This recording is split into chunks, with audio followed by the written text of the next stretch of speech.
Hello guys, কেমন আছে সবাই? আশা করি সবাই খুব ভালো আছে। আলহামদুলিল্লাহ আমরাও খুব ভালো আছি। তো এখন সজনার সিজন, তাই আমি একটা সজনা রেসিপি নিয়ে চলে এসেছি। তো এটা আমি করব রুই মাছ দিয়ে সজনা আলু টমেটো দিয়ে ঝোল, ঝাল ঝাল করে ঝোল। তোমরা ভিডিওটা দেখতে থাকো, স্কিপ না করে। ফুল ভিডিও না দেখলে বুঝতে পারবে না। আর খুব অতি সাধারণ রান্না আমার চ্যানেলে পাবে, গ্রাম্য রান্না। ভালো লাগলে দেখবে, না ভালো লাগলে না দেখবে। তো আর ভালো লাগলে অবশ্যই লাইক কমেন্ট সাবস্ক্রাইব। তো এই যে সজনা পেরে গাছ থেকে পেরে নিয়ে এসে আমি ভালো করে বেছে কেটে ধুয়ে নিয়ে নিয়েছি একটা বাটির মধ্যে। আর আলু সজনার পরিমাণ হিসাবে 3টে আলু দিয়েছি। আর এখানে আমি মাছটাও ভালো করে কেটে ধুয়ে লবণ হলুদ দিয়ে মাখিয়ে রেখেছি। আর তার সঙ্গে মাছটার সঙ্গে একটু বের হয়েছিল মাছের ডিম, তো মাছের ডিমটাও দিয়ে দিব। আরও রান্নাটা ভালো টেস্টি বাড়বে। তো এই তো টমেটো কুচি, পেঁয়াজ কুচি করে নিয়েছি। আর লাগছে লবণ হলুদ, শুকনো লঙ্কা আর লঙ্কার গুঁড়ো, আদা রসুন পেস্ট। তো সবার প্রথমে একটা কাজ, সেটা হলো কড়াই উনুন বলছি গ্যাসের মধ্যে, গ্যাস ওভেনে চাপিয়ে দিয়ে আমি এবার তেলটাকে গরম করে নেব ভালো করে। কারণ মাছ ভাজার আগে তেলটা যদি গরম ভালো করে নেওয়া যায়, তাহলে মাছটা কিন্তু কড়াইয়ের মধ্যে চেপে ধরে না। তো এই তো তেলটা আমি 5 মিনিটের মতো গরম করে নেব। তোমরা ফুল ভিডিওটা দেখতে থাকো। এই তো ধোঁয়া ছেড়ে দিয়েছি। এবার আমি মাছটা দিয়ে দেবো। আর সাবধানে কিন্তু মাছ ভাজতে হবে, কারণ মাছ ভাজার সময় কিন্তু অনেক তেল ছিটে, আর সেই ছিটে পড়ে কিন্তু ফোসা উঠে যায়। তো এই তো আমি পুরো মাছটা একবারে দিয়ে দিয়েছি। এবার মাছটা আমার এক পিঠ ভাজা হয়ে গেছে, আর এক পিঠে উল্টে দিয়েছি। তো মাছটা ভাজা হতে হতে তোমরা তাতে ভিডিওটা দেখতে থাকো, আর আমি কিছু কাজ করি। তো এটা তো দিলাম সজনা মাছ দিয়ে ঝোল। এরপর সজনা চচ্চড়ি কে কে দেখতে চাও? আর তোমরা কিন্তু ভিডিও দেখছো, কিন্তু লাইক কমেন্ট অ্যান্ড সাবস্ক্রাইব কোনোটাই করছো না। তো এই তো এবার দিয়ে দিয়েছি এখানে শুকনো লঙ্কা একটা ভেঙে। তারপরে ওটা ভাজা হলে দিয়ে দিয়েছি পেঁয়াজ কুচি। আর সবজি হিসাবে মানে সজনা হিসাবে কিন্তু পেঁয়াজটা দিতে হবে। তো আমি 3টে বড়ো সাইজের পেঁয়াজ দিয়েছি। তো পেঁয়াজটা লাল করে ভেজে নিয়ে দিয়ে দিলাম আদা রসুন পেস্ট, আদা রসুন জিরা একসঙ্গে পেস্ট।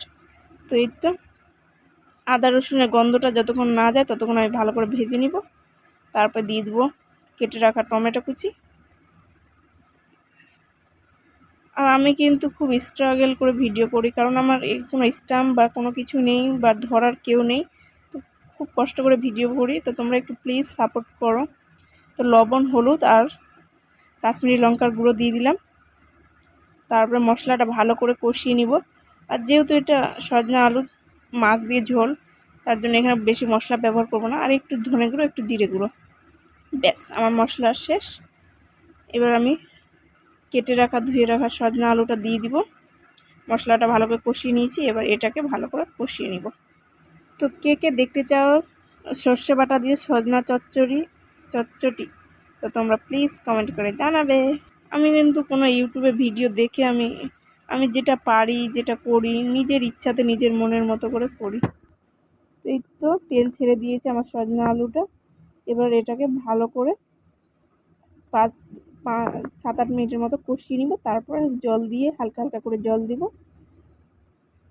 2বার জল দিলে এটা সেদ্ধ হয়ে যাবে। তো এই তো আমার এটা সেদ্ধ হয়ে এসছে। তো কষিয়ে নিয়েছি, এবার ঝোল দিয়ে দেবো। আর ঝোলটা ফুটে গেলে মাছটা দিয়ে দেবো এর মধ্যে। তো 2বার জল দিয়ে এটাকে ভালো করে সেদ্ধ করে নিয়েছি। এবারে এখানে ঝোল দিয়ে দিয়েছি। এবার মাছগুলোকে দিয়ে দিব। আমি কিন্তু 2 পিস মাছ রেখে দিয়েছি, কারণ আমরা 2টা মানুষ। 3টে মাছ দিয়েছি, 2টো তোমার দাদা ভাইয়ের, একটা আমার। তো বললেন কেউ কিন্তু কমেন্ট করো না যে 3টে মাছের পিস। আর তার উপরে একটু গরম মশলার গুঁড়ো ছড়িয়ে দিয়েছি। এটা স্কিপ করবে, যার ইচ্ছা দিবে। আমার মনে হয় একটু স্যান্ডটা ভালো লাগে দিলে মশলাটা। তো এই তো তরকারিটা আমার একটু ঘোলা ঘোলা লাগছে, কিন্তু এটা যখন গ্যাস ওভেনটা বন্ধ করে দেবো তখন পুরো তেল ছেড়ে দেবে। তো কেমন লাগলো ভিডিওটা? ভালো লাগলে অবশ্যই লাইক কমেন্ট সাবস্ক্রাইব। আর কোন রেসিপি দেখতে চাও সেটাও কমেন্ট করে জানাবে। আর প্লিজ সবাই সাপোর্ট করো। আর সবাই ভালো থাকবে, সুস্থ থাকবে, অ্যান্ড ভালো ভালো কমেন্ট করবে।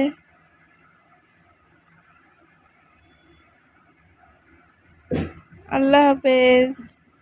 আবার নেক্সট ভিডিও দেখা হবে। সবাই ভালো থেকো, সুস্থ থেকো।